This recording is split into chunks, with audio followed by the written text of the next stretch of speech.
Welcome, everyone. Let's get started.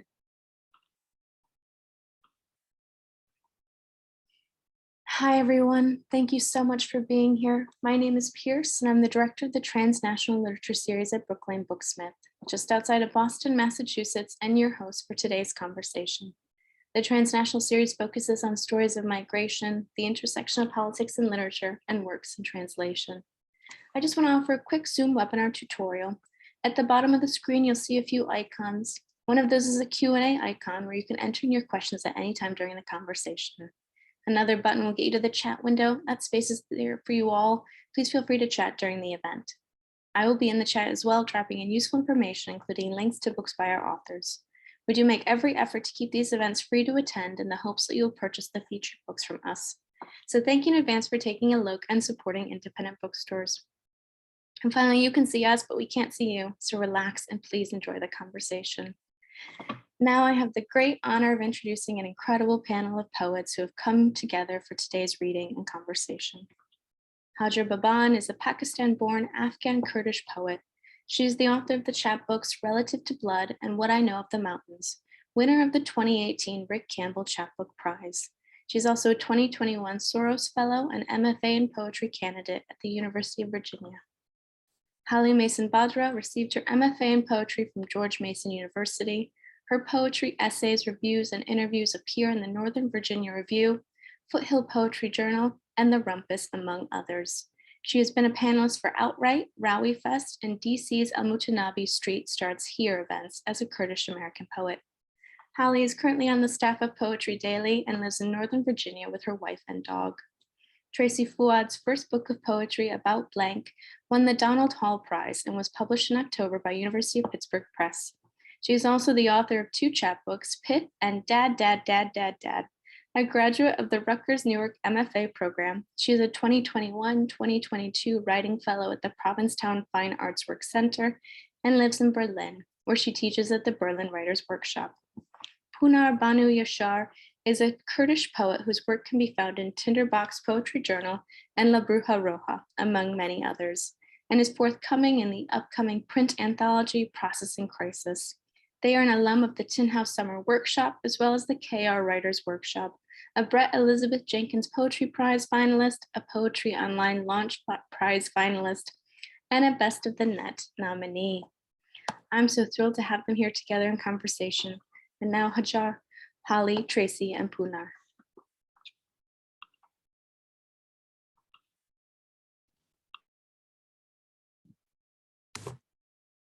Hi, everyone.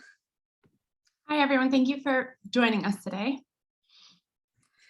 We're so excited to have you here with us for this conversation and poetry and just communing together in this moment here and now. We want to format this by opening with some discussion, and then we'll each be reading some of our poems, and then we'll turn back to more discussion. I'm not sure if this information has been telegraphed to all of you, but there won't be a time for a Q&A. However, if you do have questions for us, feel free to drop them in the chat and we'll try our best to incorporate them. So just to start us off, I will pose this question to all of us. It is a question that we talk about often amongst ourselves, and it is a great joy to be able to share our answers with you. So how did you come to this discussion? You know, what is your context and whatever that may mean to you? Maybe we can go in alphabetical order. The context I'm coming in with today is thinking about how I've worked through my Kurdish identity and how it's changed over time, what it has meant to be in conversation with you all, other Kurdish writers, other Kurds with mixed identities, thinking about language so heavily, including the Kurdish language. Yeah, Okay, I just want to say ditto, like, um, but I guess maybe I've been thinking about this question a little differently, which is that I think a lot about the fact that it wasn't until about a year ago that I'd ever talked to another Kurdish-American writer in my 30-something years of life.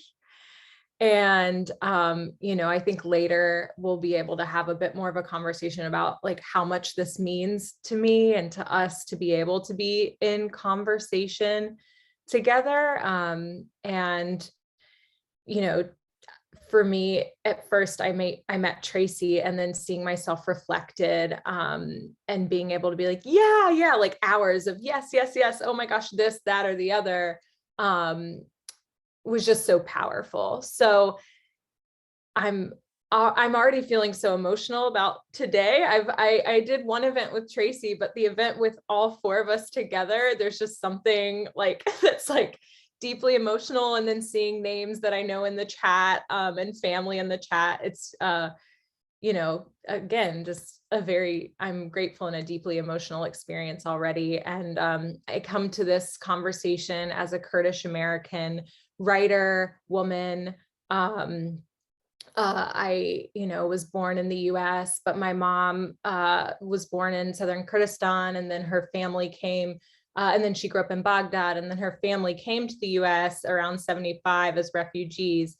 And that backdrop has meant like, different things to me at different points in my life. And that also just gives you a sense of sort of where some of my writing comes from, and where I see myself situated within one component of my identity.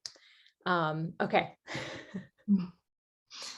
Yeah, I've thought about this question, what is my context, so much. And sometimes I think the whole reason I became a poet was in the search for answering that question. And growing up, of course, I didn't really know I was Kurdish or think of it as something that, I don't know, my main point of contact was a Kurdish restaurant that my aunt opened that we went to. And I drank Moscow a lot with my dad, like a Kurdish yogurt drink.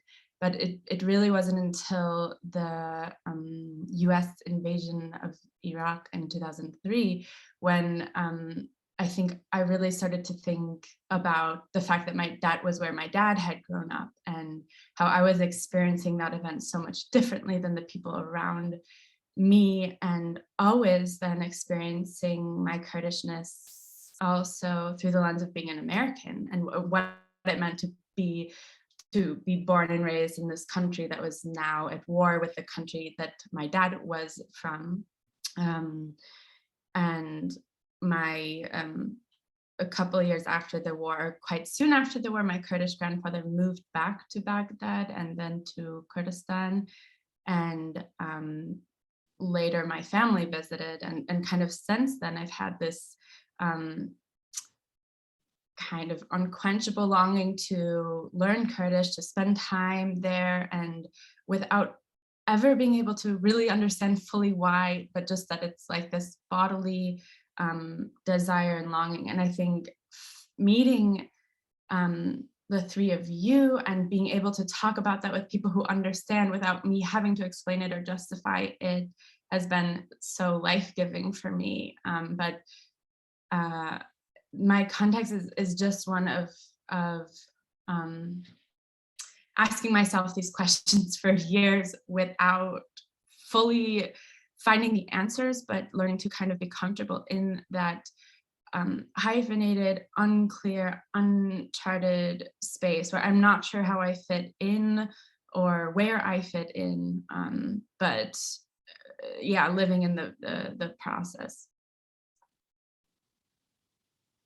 I like this question. It's such a rich question.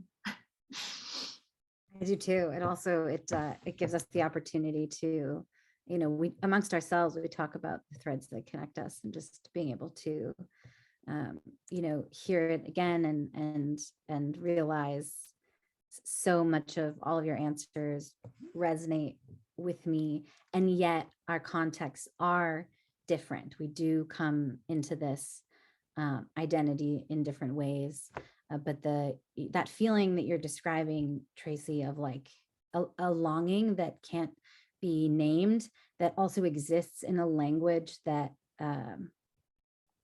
there seems to be some distortion between ourselves and wherever that touch point is, where that language is. And I was actually talking to someone yesterday. He's a Kurdish filmmaker, and I was telling him about this event and how we were going to discuss this and language in particular. And he had this really interesting theory that Kurdish language in particular, and this is, I'm going to do it's a poor rendering of his theory, but that Kurdish language in particular is written in your genetics. And that he feels that, because I was describing to him that we all commune around this longing, and he felt very strongly that was a sort of a, I've certainly heard of, like, in spaces and with each other, we've talked about like ancestral longings, but this is kind of like a genetic longing that I hadn't thought of in that way. But yeah, so my context is messy, as I think is a reflection in many ways of the Kurdish diaspora, the deliberate fractures, the deliberate ways in which, we are kept from ourselves and each other. I grew up in a household where I was only allowed to speak Turkish. The only times Kurdish identity was referenced was in violence, during violence.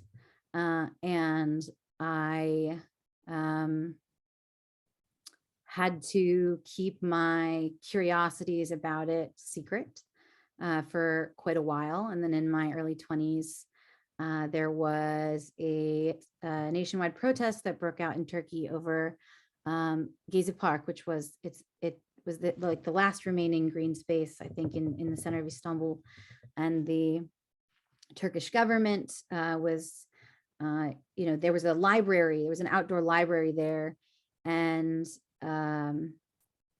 because the organizers of the library wouldn't move, the Turkish government very quickly escalated to using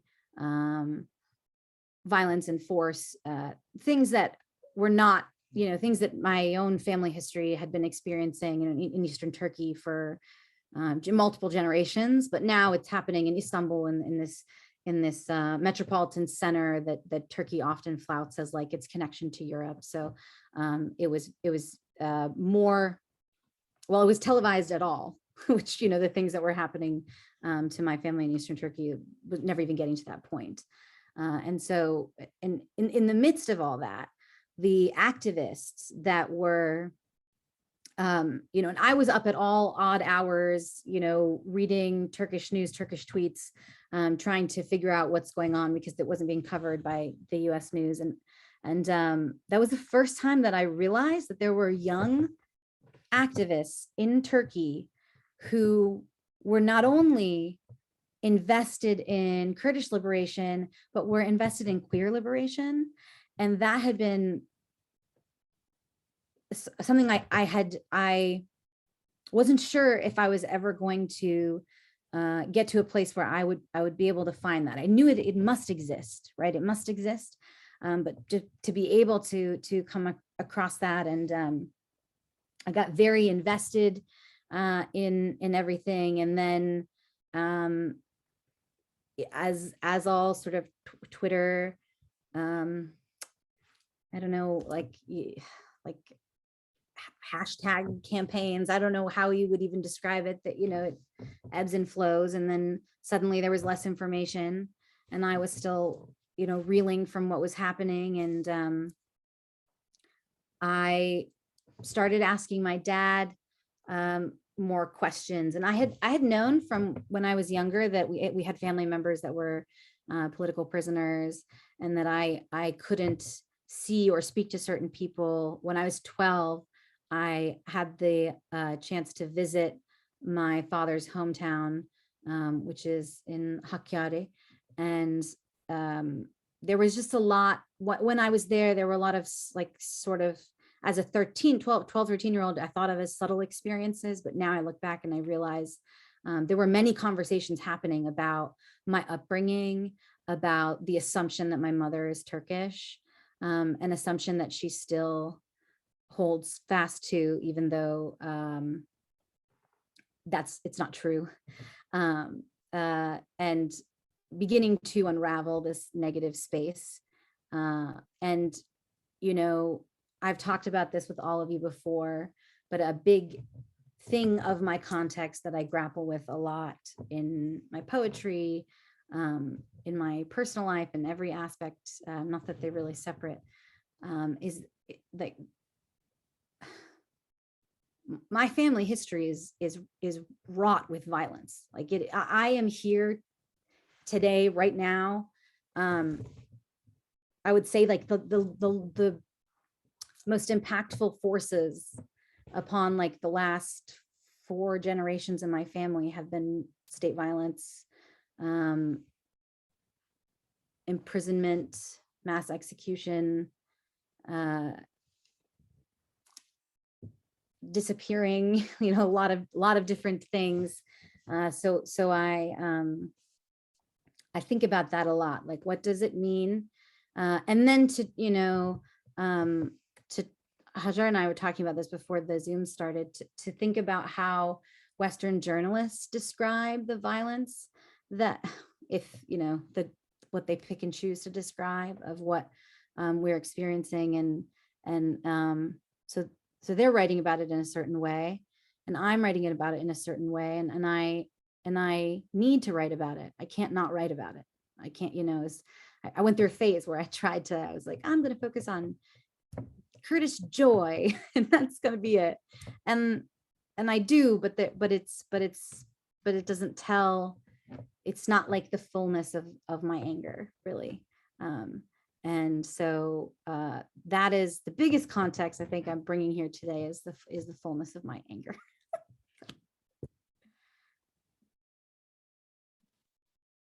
Thank you for sharing that.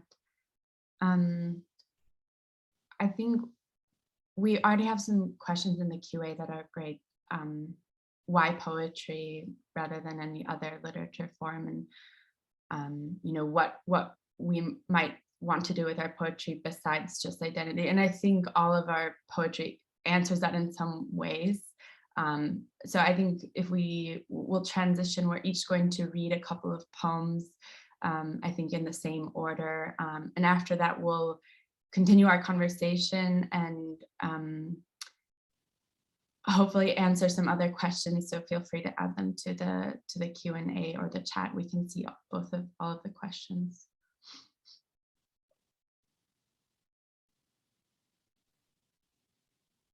Yeah, thank you all for sharing that. And again, thank you, Pierce, and everyone at Brookline for having us here together. Can everyone hear me? Okay, cool. I'll just be reading a few poems, some new, some very old. Broken guzzle with words. I prayed words in my mind wouldn't change the ones I said when sobered, swords of uncoupled verbs. I know I'm doing better. I said it with so little words, but sheltering my hate made it happen more.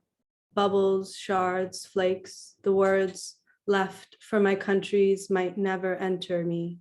I only learned yesterday how to track the image with words.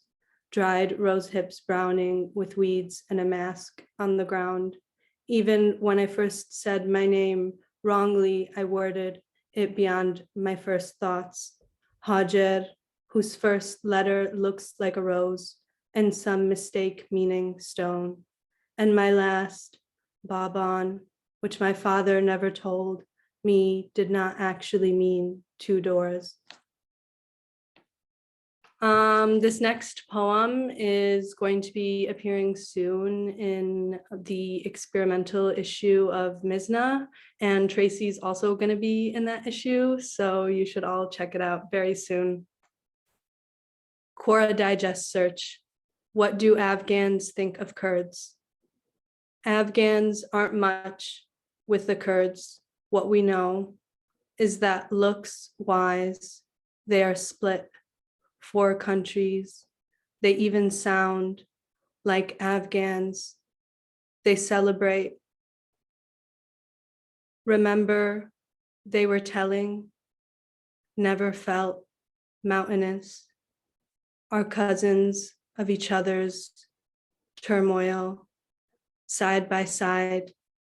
I think some of them, in the name of presenting to the world, denied unity.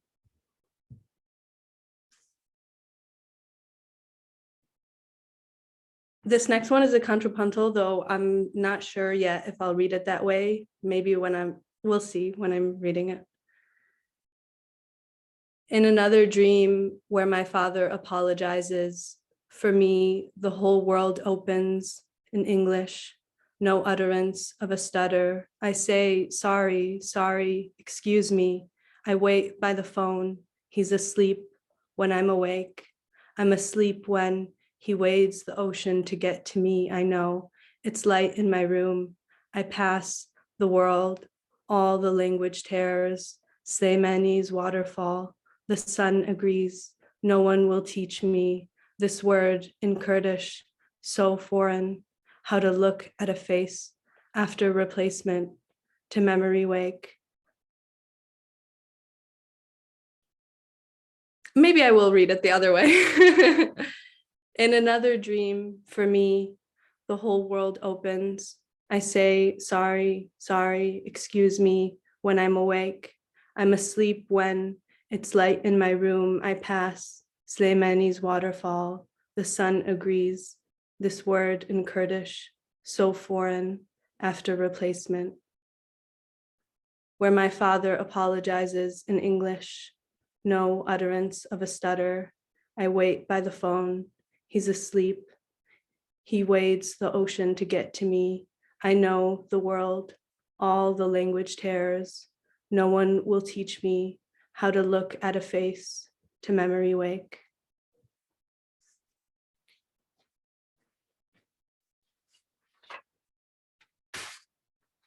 And then this is my last one. Sorry for that delay. Low flying planes. There is a song only the birds know. People with free time can see what direction they move in, notice the pitch. It is that when I thought of fog near the mountain, I thought about the rocks in my head. The enemies of Kurds have said so. Rocks in the head have made me an animal. I'm someone who needs to be taken care of, or I'd be left alone with the killing, remains in the landscape.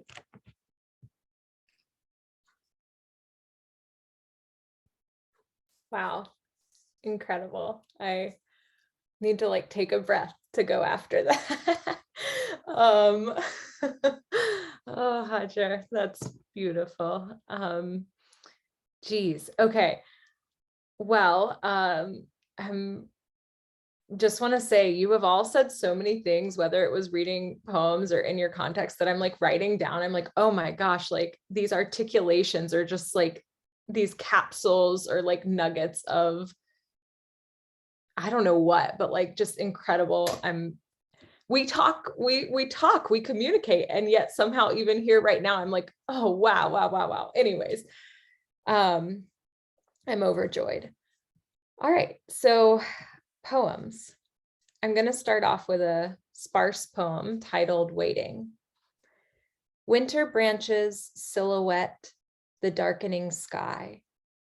In trying to be tender, I slice a pear and add cinnamon.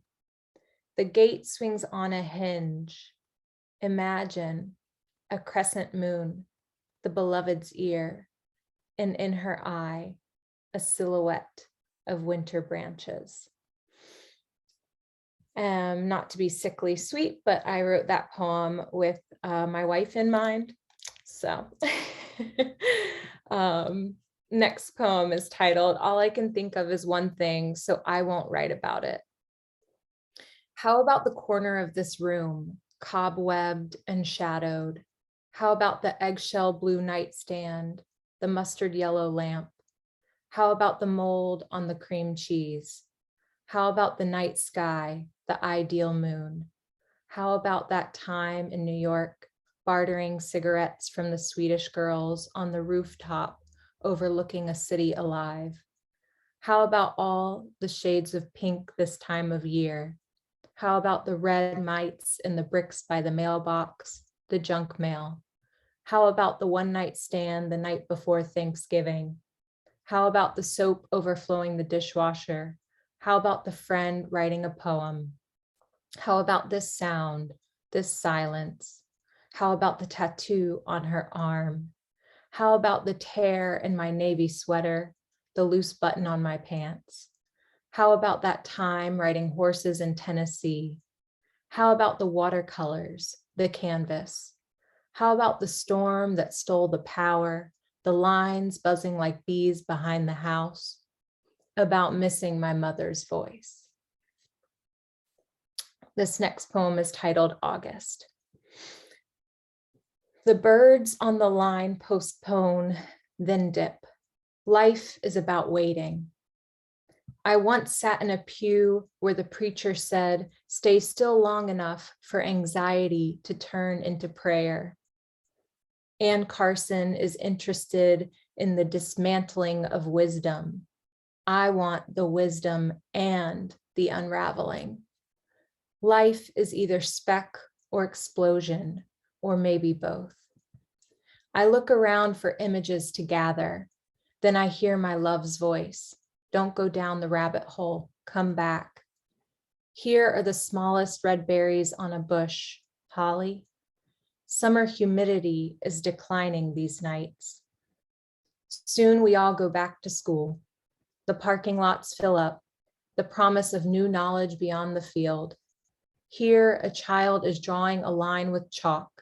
This side is mine, that is yours. And somewhere inside a house, clearing the plates, parents warn their daughter not to trust everything said in school.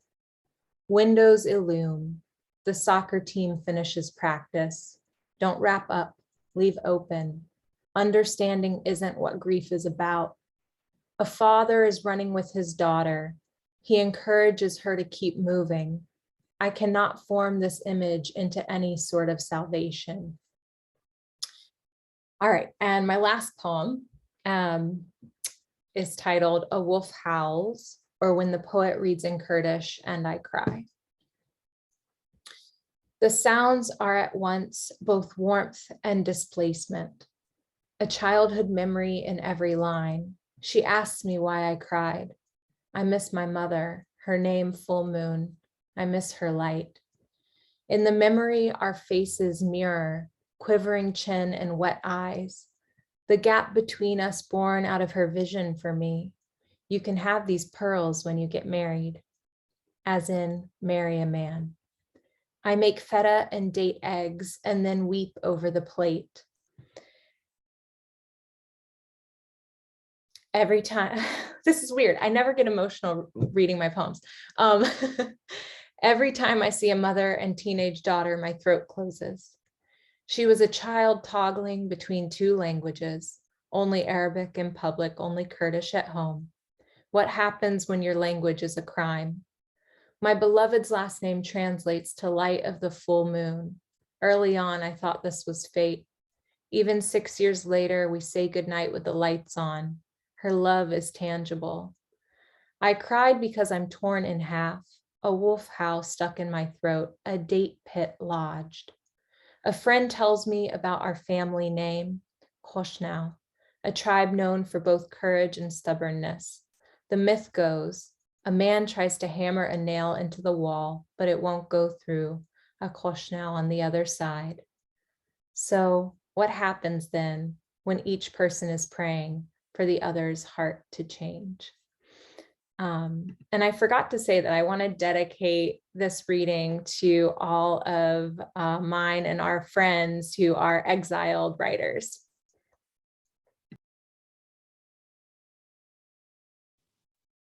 Holly, that was so beautiful. Now we're all crying. It feels so full to hear these poems all together. I feel so lucky to be here with you.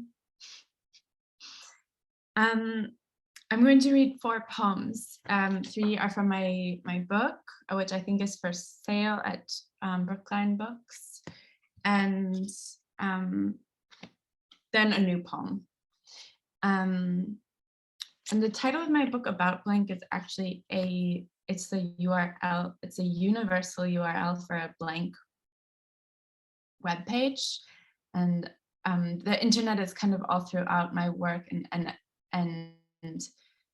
what's interesting when I think back about my understanding of my Kurdish identity, it was always kind of interfaced with the internet as this way to go someplace that you couldn't go.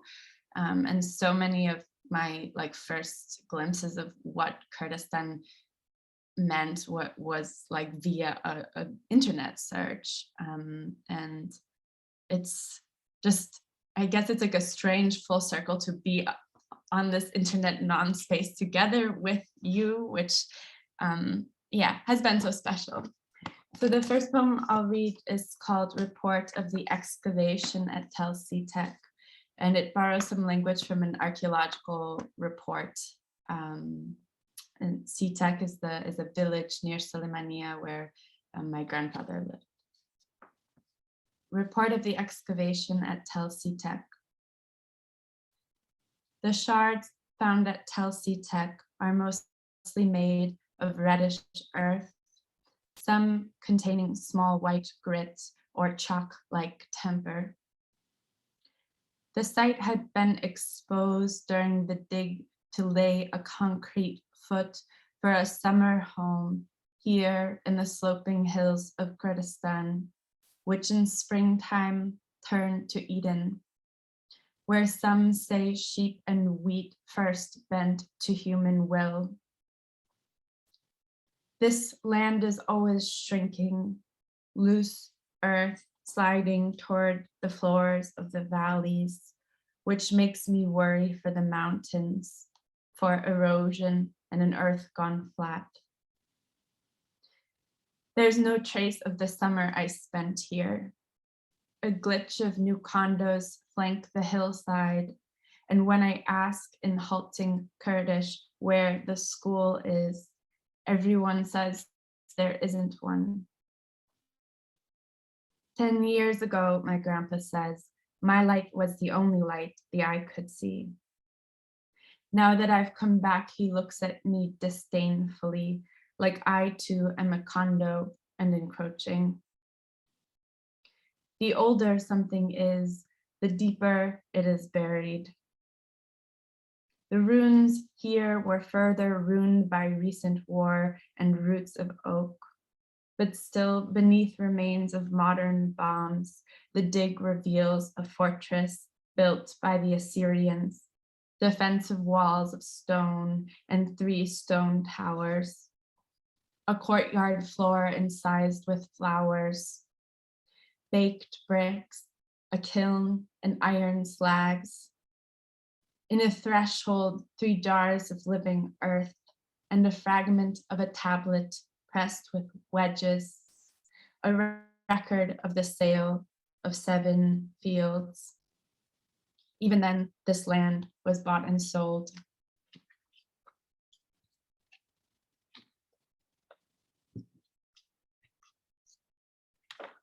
I'm going to read a very short poem.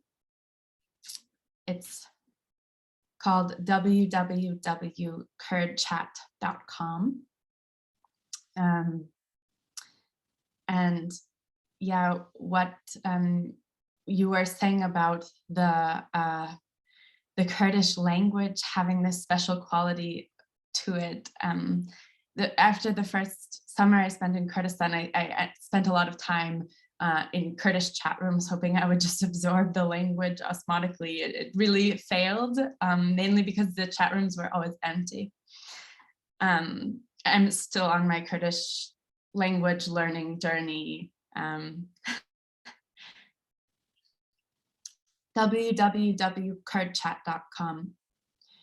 Beauty has joined this room. Beauty, hello? Beauty has left this room.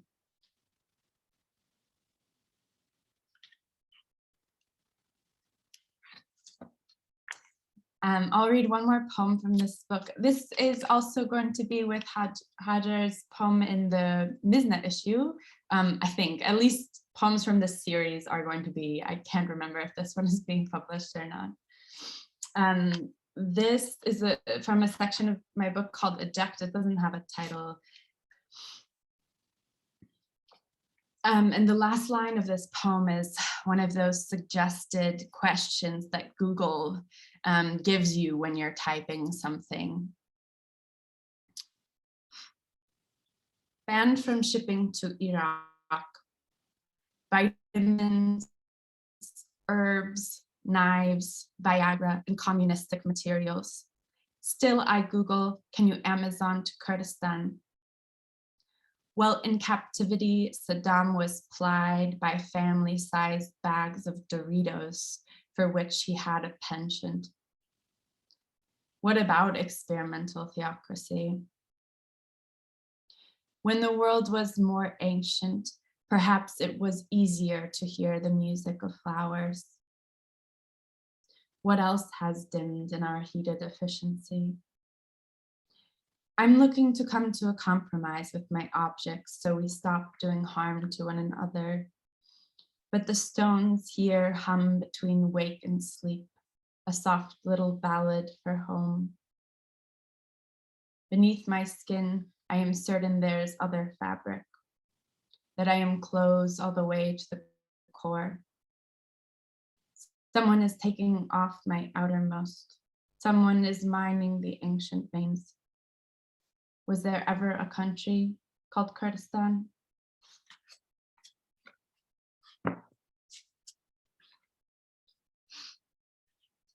Thank you again, everyone, for being here on this snowy Saturday afternoon. I'm going to read a poem from a new book that just was published in Berlin.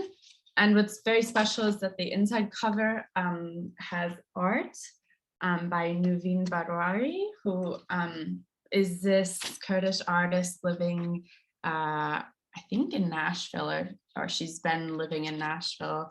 And I'm just obsessed with her work.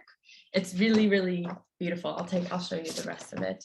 And I guess this, I've never met her, but just contacted her, and I guess like just coming into contact with other Kurdish hyphenated artists and writers has been so exciting. So it's exciting to have our work kind of together in this book. Okay. And this poem is coming out in a journal called Noros sometime soon, which is a really cool journal. I think Mandana, who founded it, is here. I'll write the name in the chat after I read the poem. Okay. 1001 Nights. I dreamt of this, yes, of a city in weather, another place where I am indecipherable, a pen with loose ink in my hand. When did I begin to have preferences, and when did what I tended to draw nearer to begin to blur? In the time since the internet was released for use beyond the US military, a crystallizing sense of self. Even as a new ease pervades the city, the horror of the painted vine atop the medical complex. Though the muted one, and from a balcony, a baby, and the small sound a person's body makes in the moment just before they speak. The sea consisting of meter, though my inability when asked to explain what I mean by tone. As many nights as I have opened, I have closed. Sometimes the premise really is too much to bear. Here, a man opens a beer with a beer while holding his phone to his ear with his shoulder while walking, every object and body in use. Already spent leaves drift on the poured cement sidewalk, fungally spotted. This unabrutable habit of ending with or, a softening at the end of every sentence, or every sentence made exchangeable. Once I had a lover who explained the careful early touches as belonging to epistemology, a flat poem and investigative mode which both excited and repulsed me. Here, infants in tights and fitted bonnets wander the streets like serfs gone small with age. At this fungible cafe, I feel myself a reptile, my little face reflected in between the endless streams of images which aim to hook me. How few words I manage to extrude. Now the cherry blossoms wilt. Now the chestnut blooms are wilting. Now the azaleas are wilting. Is that corn? Ali asks of grass which grows long on the street between us, and I break into cartoonish imitation of my native language. Though my mother's mothers remain at the morgue, though her death was in the summer and again summer. Once I was moved to great emotion by the last hours of a market on the last day of the year. Then everything else happened. Today I wear a dress and trot alone at home, unsure of whether to go out, though everyone is out. The trees I see are thirsty, and I'd water them, but tonight there will be rain. I pant in hot excitement. I always say that I will stop this, but I do not, leading me to ask who it is commanding me, or how many of me there are. The smoke that I inhale clogs me. I can feel the clogging in the place from which speech starts. I take a lemon half to cure me. I fear though I've finally taken up art. I produce faint paintings and hang them before my tolerant partner, the jade. Furious rain in the wings. Against the hacking of the weed whacker, the neighbor who I've never met plays piano. Sometimes I sing unconsciously, and sometimes from above she echoes me. The other neighbor housebound brings us daily, and I go to bring dark bread for her. And still, again and again, I become whole. How many words can you spell with 7 letters? I cradle my handy on average 95 times in a day, press my special world to it to open. Sesame, open sesame. That old phrase of French Antoine inserted into tales he pulled from Arabic and sold. A node of traveling stories on which, as it crossed the continents, new layers accrued. Sesame, meaning fatty seed, from Akkadian samasamu, a crop grown at the margins where other crops refuse to grow. A seed that traveled fast as language, a seed that rang exotically to European ears. When I search the sesame seed, I receive a local keto store. Sesame, open yourself.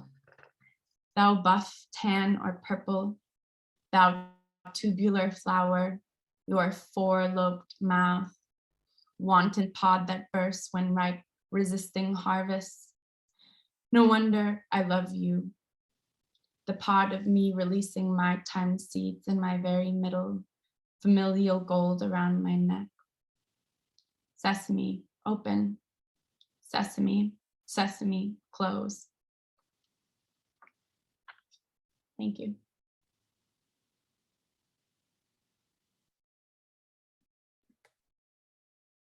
Wow. I have almost cried many times. Wow. Okay. And now I will try not to cry while I read. Okay. So I have 4 poems to read, but I may end up only reading 3. We shall see how these poems choose to make themselves known, if at all. Okay, so this, just very quickly, I want to say, in the spirit of the fullness of my anger, like 6 months ago, I saw Salma Sharif do a virtual reading, and she told a story about this older gentleman who read Look and said, you know, your poems are very acerbic and bitter. And Salma Sharif said, thank you. And while I certainly, you know, don't need anybody to give me permission to be acerbic, I really felt set free by that thank you. And so I will read these in the spirit of that. Okay, the first poem is titled Kurt, the Turkish word for wolf. Kürt, the Turkish word for a Kurdish person. The place I wrought well, restitution blues, carry-on scented, chemicals rented to poison the well, drink, I sigh. I, terrible and 2 marigold eyes, weigh the ground before I know its sound, as if it could pluck a scale from my mouth. Maps yoked to my eyelids now, beating their borders back with rings of defeat, rings that keep my body American, baby, spilling out of forks, out of palace fruit baskets, out of underbrush fatelings fastened to their habits. Eat, I lie, I crawl out of wolves when they die, as if it could shed the Kürt in me, as if land isn't needed to bury a body.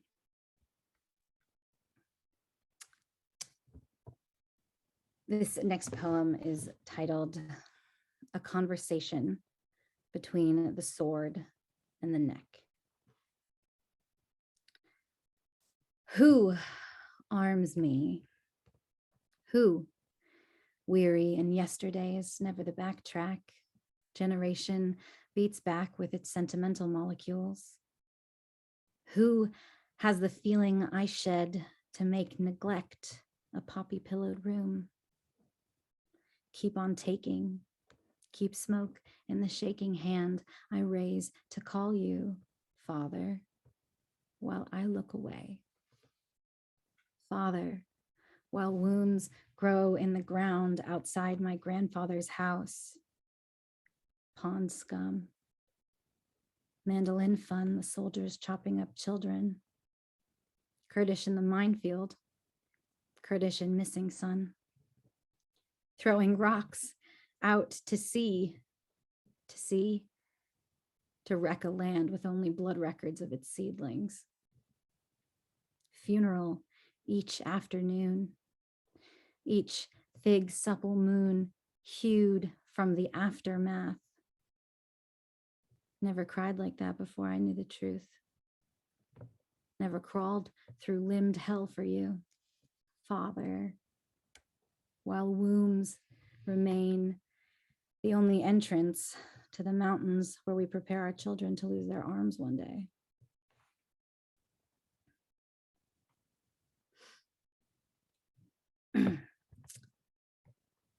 This next poem is titled The Road to Hajjar.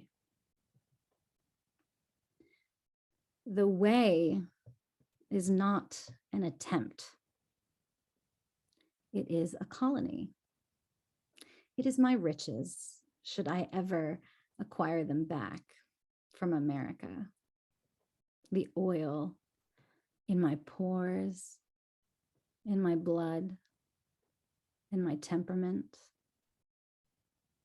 The land is my grandfather's last idiom of love. Pınar kideriye, Pınar Moldova. Where is Pınar? Pınar is home. I call to my grandfather with the only Kurdish I know, and still I am missing, like our bodies, like our oil. But the mountains still wait for us, and we find our way.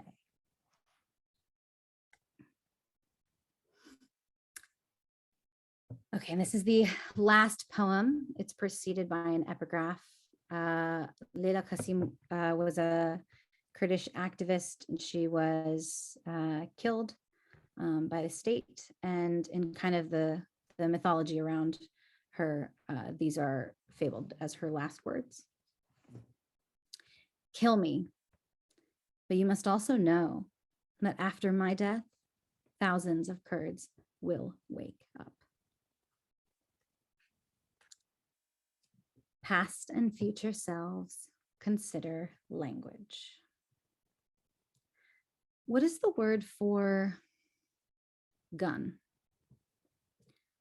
What is the word for we should break up, because after graduation, I am moving towards myself, finally. And you call that short-sighted. What is the word for, how can it be short-sighted to defend my family's land? How can you be the love in my hands when your words wrestle me down like I am dirt and you are the worm, here to toss me about for my own good, to feed everyone else, to feed yourself? What is the word for even my father understands? What is the word for seeing the possibility of yourself in someone else?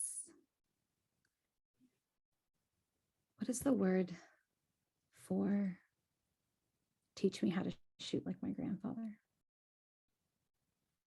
What is the word for they run from us? Because to be killed by a woman is to forsake those fabled virgins. For once, my womanhood is a weapon not turned on me. It is the wolf that protects the land. What is the word for hello? I love you. I am like you. I am still learning how to die. I am still drowning in another language, but I am learning how to hold my breath until we meet again. What is the word for bone? Mountain. I know they are the same in our bodies. What is the word for a haunting I ask for? What is the word for ancestral habits? What is the word for after graduation, I am moving towards myself, finally, and you call that short-sighted, but I will defend my family's land. I am learning how to shoot like my grandfather with the weapon that is my womanhood and the words that foam against my wolfish teeth. Hello, I love you. I am like you. I am still learning how to. What is the word for diaspora? What is the word for escape? What is the word for let go? What is the word for return? What is the word for the diaspora was our escape, but I cannot let go, so I will return? What is the word for Do you recognize me? What is the word for?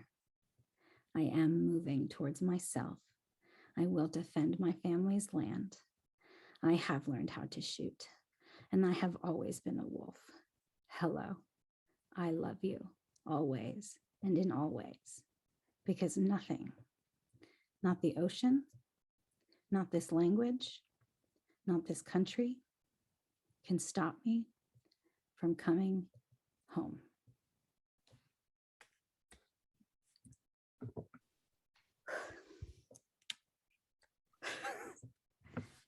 Almost cried, almost. I have wanted to read that last poem in the presence of you three for so long, because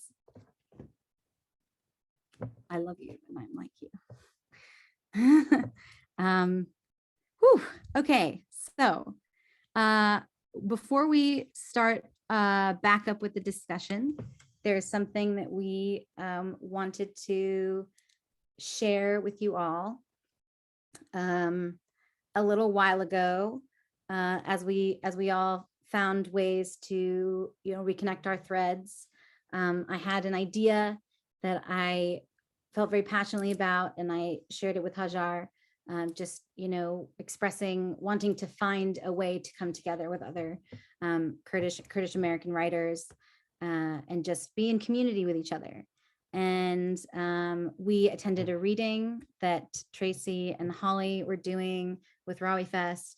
And from there, we were able to come together and create this collective, this Kurdish Writers Collective. And our purpose is to be together, to be in community, to read each other's work, share each other's work, support each other.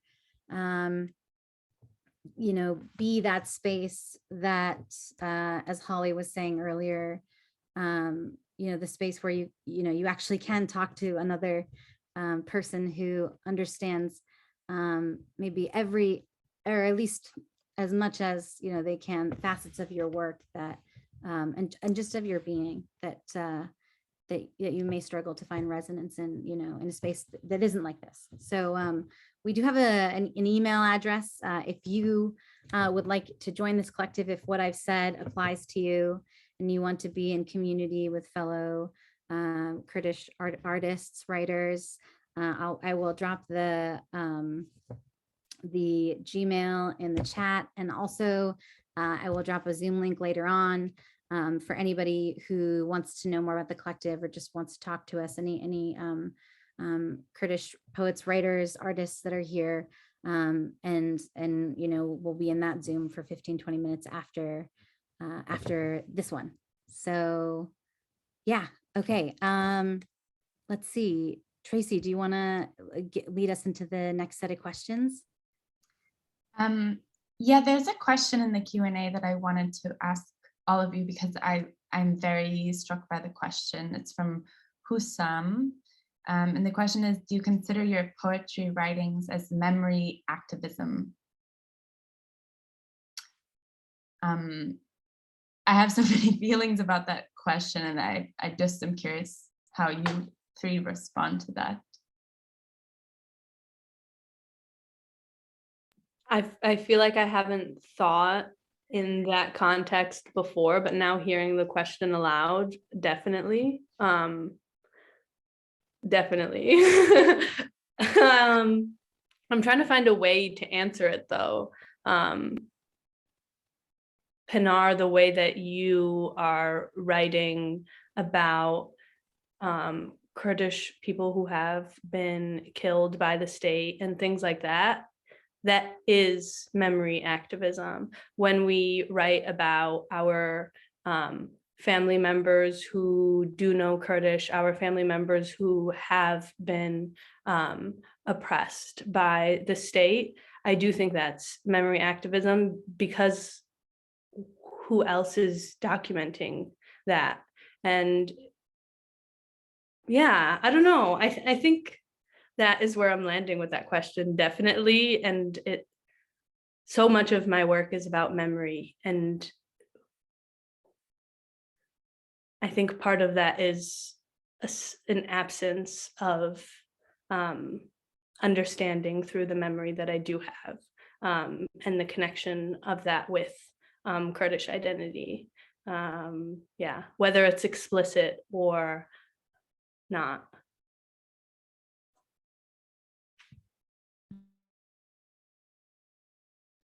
I think for me, for so long, I didn't really know if I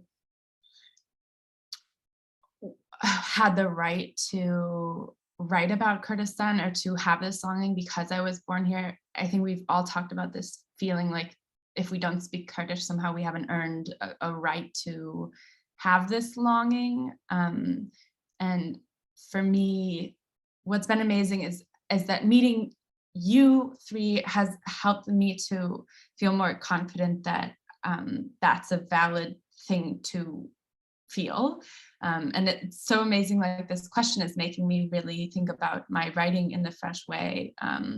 I've for a long time, I've thought about my work as documentary, like I'm drawing on different documents and I want to kind of capture these things. And I work with a lot of found language, like language that's on the internet. And it feels like for me, those artifacts are really important to preserve, even if sometimes they're hurtful or harmful or like I have this poem that's made out of Yelp reviews of my aunt's Kurdish restaurant, because they say so much about like what it feels like and means to be Kurdish in the US now. But I've never thought that memory can be a form of activism. I've never heard those words together, memory activism, and it's like, it's kind of an epiphany right now for me, so. Thank you for the question. I want to echo both of your answers, and yeah, just really sit with that. Yeah, memory activism. In my family, there is a intergenerational spiritual belief practice that certain people in our family have an ability to, the language translation is not going to capture it accurately, but like sort of foresee or understand what the future is in relation to the past. So it's a like the, you know, this ability of, and it's very like it's deeply revered actually in my dad's hometown. So it's not, maybe, I don't know what a reaction would be to something like that in a space where that's not like embedded in the culture. But so this, you know, like they're typically, it's older women like matriarchs who are able to, you know, you'll go to, if you are hoping for something fortuitous for your child, you will go to this matriarch and she will tell you what the child's future might be on the basis of what our past is, what our collective past is. And so when you said memory activism, I immediately thought of that. And similarly to the answer so far, while I've never like intentionally set out to do that, I do feel in my particular case, I am the person in my family who is, I'm still likely to, but I'm least likely to go to prison for saying the things that I'm saying, depending on, you know, if I fly back to Turkey. So, and there within my family, there is a big push to like, you know, from my dad and from, you know, his uncles and his cousins, it's sort of like a, is Pınar going to tell everyone what has happened to us? So, and just, you know, maybe this is like a larger child of immigrants thing, but I oftentimes feel like if I don't hold on to the memories, who's going to do it? Like I have to, and maybe that, you know, creates a sort of obsessive tracking of these things, and then maybe the only way for me as an individual to get that out in a way that doesn't totally drown me is poems. But I just feeling that there's a responsibility there, but not in the way that a responsibility might deter me or make me feel inadequate to do so. It's a responsibility that I choose, and that I would do whatever it took to be able to be worthy of that responsibility.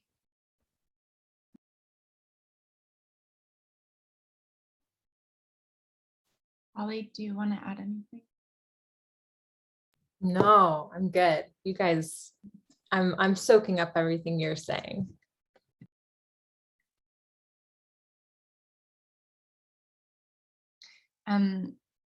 I think we don't have so much time left, and we wanted to close out with a question. There's a question in the Q&A from Bayan. Are you in touch with young generations of Kurdish poets in Kurdistan? Would you like to be, or is their experience and yours too different? So it's a really interesting question, because speaking for myself, sometimes I felt, like I have such a different experience, but of course a desire to be connected. And I think part of this desire was part of what led me to move to Kurdistan and to teach there for 2 years, and to connect with the young generation of Kurdish artists and poets there was incredible. And so there's this longing for it, but it is difficult sometimes, especially if there are language barriers or but does anyone have anything to add on that question? I think even us having this call is, we scheduled this at noon so that it could be accessed by people in Kurdistan, because sometimes it feels like such a divide that we want to work to bridge. So Yeah, just echoing that, and putting it out there again, that the hope with this collective is that we talk as a group, we talk a lot about how the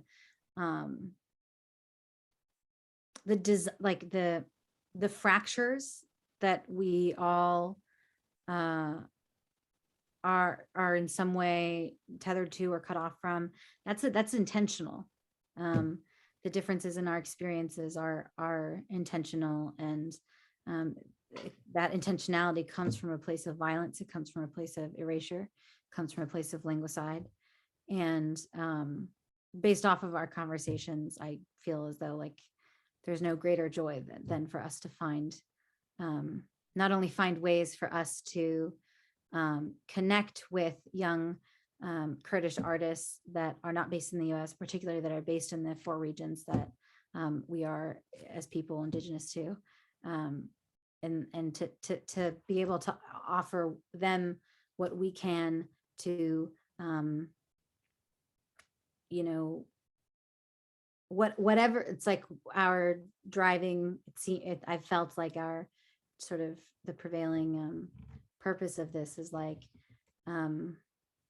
what's mine is yours, and I am you and you are me, and we are all different, but in an act of certain rebellion, we come together.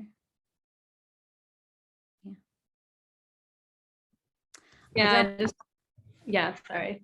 Oh, go ahead. I was just gonna talk about the Zoom link. I just wanted to say, to answer that question a little bit as well, I had ideas that even within America, the Kurds that I have met or would meet, I would be too different from, and the experience would be too different. So I just wanted to answer to that part of the question, that like meeting you all kind of dispelled that idea and that concern. So I don't know that, across the world, because we really are kind of everywhere, that I would struggle to find something to relate to or to connect with. So that is like not a worry for me anymore, as much as it used to be.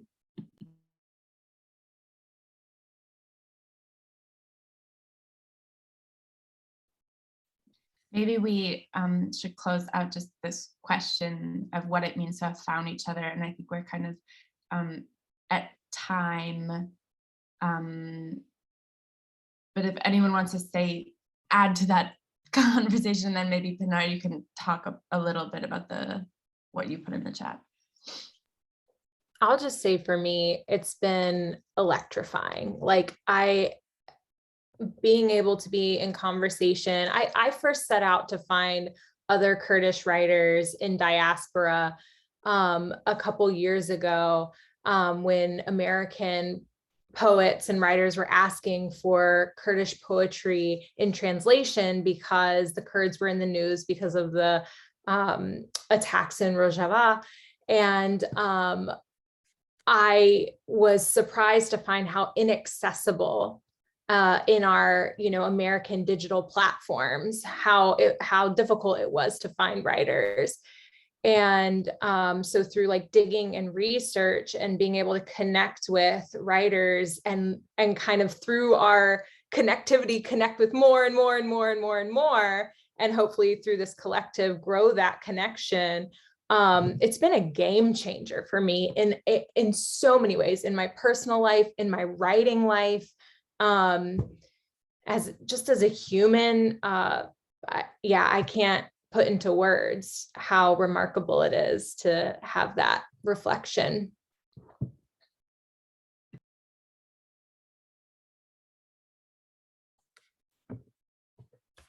I echo everything that you say all the time.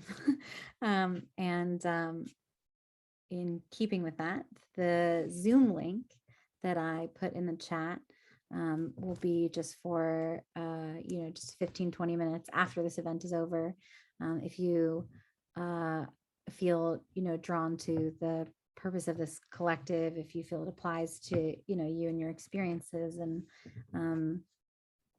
you just want to talk to us and in a setting where we can see your faces, that Zoom link is there. And so, we'll be in there for just like 15-20 minutes at least.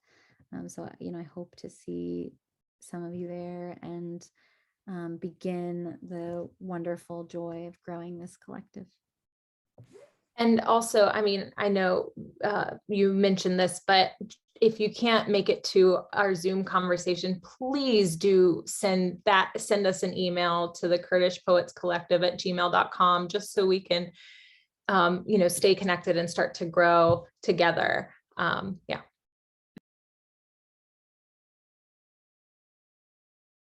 And thank you everyone for being here today, this afternoon. And thank you so much, Pierce, for planning this, for having us, for hosting us, for selling our books and supporting Kurdish hyphenated poets. It means so much to us. Oh, thank you all. Thank you to the four of you and everyone who has joined us. This has been really special. I host a lot of events. They are often powerful and moving and beautiful.